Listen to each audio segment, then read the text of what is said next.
හරි. සීමාව video series එකේ 3 වෙනි වීඩියෝ එක. මේකෙන් තමයි ඇත්තටම අපි ගණන් හදන්න පටන් ගන්න. හරිද? උදාහරණයකින් පටන් ගමුකෝ. මොකද්ද? අපිට හොයන්න තියෙනවා limits x වලගේ එකට යනකොට ධන 5 කීයද කියලා අහනවා. limits x වලගේ එකට යනකොට x ධන 5. මේ වෙලාවේ මෙයා තමයි අපේ ශ්‍රිතය වෙන්නේ. හරිද? මේ දින අපේ fx මේක තමයි අපේ ශ්‍රිතය වෙන්නේ. හරිද? අපි මේකෙදි කතා කරවට මතකද අපි පළවෙනි වීඩියෝ එකේදීත් ඒක කතා කරා. මොකද අර බිඳුවට ආසන්න වෙන කතාව. බිඳුවට ආසන්න වෙන කතාව මොකද්ද? මෙතන එක තියෙනවා. මෙතනගේ අපි එයාට ආසන්න අගය 0.1 එයාට වඩා තවත් ආසන්න අගය 0.01 එයාට ගොඩාක් ආසන්න අගය 0.0000 ගණන් එක කියලා කතා කරේ. ඒතර මේ අගයන් සියල්ලම නිරූපණය කරන තනි කුඩා අගය h කියලා දාගත්තේ. ඊට පස්සේ අපි limits h කුඩා අගය බිඳුවට ආසන්න වෙනකොට අපි f h කියලා එකක් කතා කරේ. කියන්නේ h වල ශ්‍රිතයක් විදිහට කතා කරේ. ඔන්න ඔය කතාව මේකටත් අපි ගේමු. ඒ කියන්නේ h වලින් කියමු. ඒ කියන්නේ මෙතන x වලගේ එකට යනකොට කියන අදහස x වලගේ ඇත්තටම එකට යනකොට මොකද වෙන්නේ කියන එක බලන්න අපි මේ මුළු ප්‍රකාශනයේම h ඇසුරෙන් ගම. h කියන්නේ තා කුඩා අගයක් නේ. ඉතා කුඩාම අගයක් තමයි h කියලා කියන්නේ. එහෙනම් අපි මෙහෙම කරමු. මෙන්න මේක අපි හරවගමු h වලට. මම කරන්නේ x කියන එක කෙනා සමානයි කියලා ගන්නවා. මොකද්ද? h ධන 1ට. හරිද?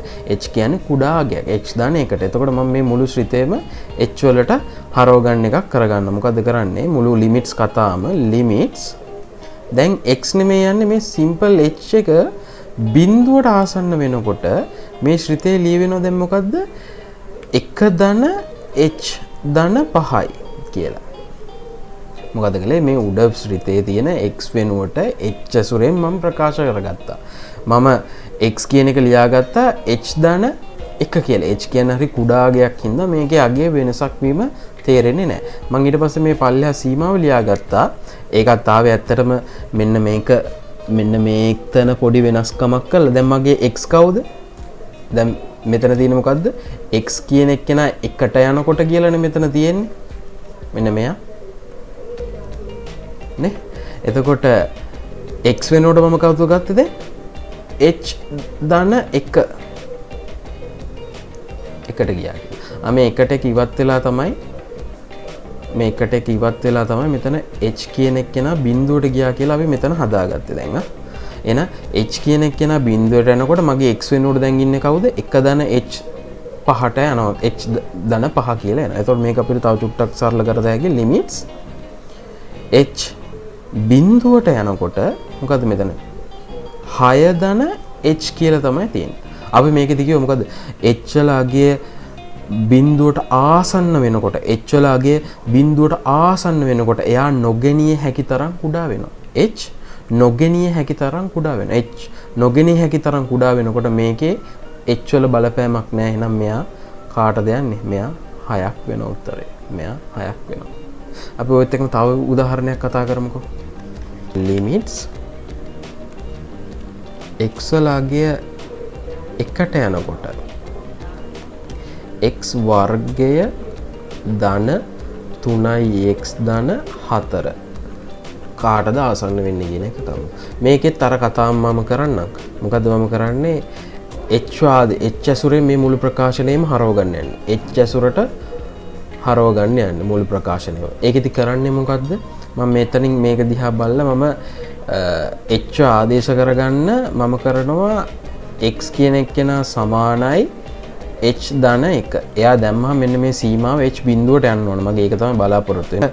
x අපේ එකට ගිහිල්ලානේ තියෙන්නේ. x වෙනුවට ආදේශ කරනවා h ධන 1. එතකොට එයා එකට යනවා. එකට එක කැපිලා ගිහිල්ලා h එක බිඳුවට යනවා. ඕක තමයි මගේ අරමුණ. ඒ හින්දා තමයි මගේ මේ x සමානයි h ධන 1 උනේ. හරිද? එතකොට මේක මුළු ප්‍රකාශනයෙන් දැන් මම h ඇසුරෙන් ප්‍රකාශ කරගන්න යන්නේ. මොකද්ද?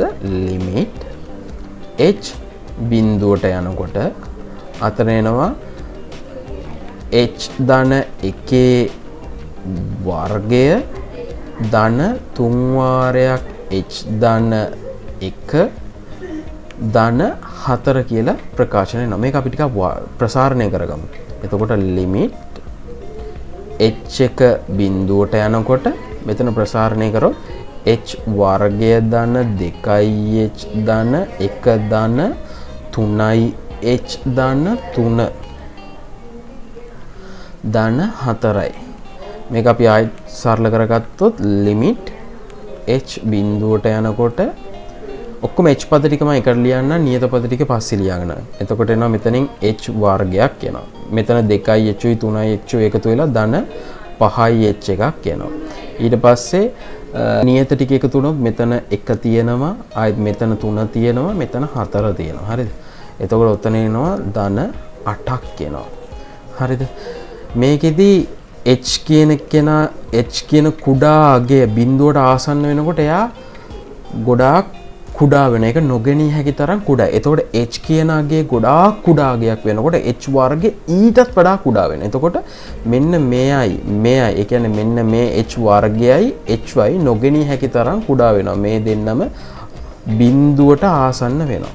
බිඳුවට ආසන්න වෙනවා. මෙතන විසඳුම වෙන්නේ 8යි. මෙයා එතකොට අවසානයේදී 8ට තමයි ආසන්න වෙන්නේ. හරි.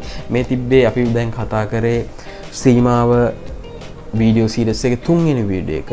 4 වෙනි වීඩියෝ එකේ හමු වෙමු. මම හර්ෂ හපුආරච්චි.